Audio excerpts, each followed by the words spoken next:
Mainit na pinag-uusapan ngayon ay ang vlog ni Donalyn Bartolome tungkol sa kanyang birthday party na ang theme ay Kanto Party. Uy, nabighani sa'yo kasi ang ganda mo.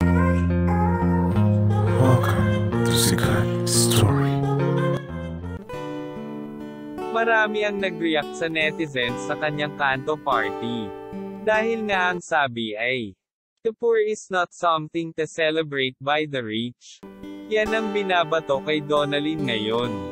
So hindi na pwedeng mag-celebrate ang mga mayayaman na pangmahirap na gawain. Paano naman yung freedom of choice natin? Sumagot si Donalyn na ang sabi ay, "Sino kayo para pagbawalan ako sa dati kong ginagawa?" Dumami ang issue at naiiba ang kwento.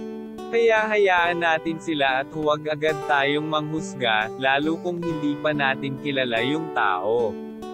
Naglabas na ngayon ng isang video si Donalyn Bartolome about sa pagmamahal ni Makagago sa kanya. Kaya nilabas niya ito dahil sa sinabi nga ni Makagago na, "Nakakainsulto yun no, tutong ang ginawang cake. Haha, mahirap lang din naman kami dati pero afford naman namin ang Goldilocks."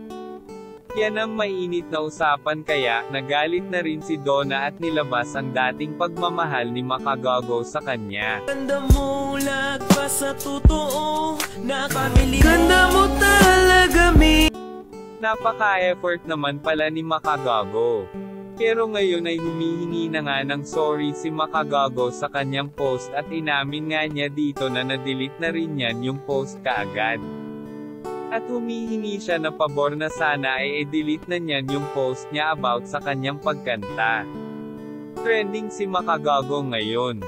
Siya naman ang ating pag-usapan. Yan lang ang update nating chika ngayon. Halina't mag-like, share and subscribe.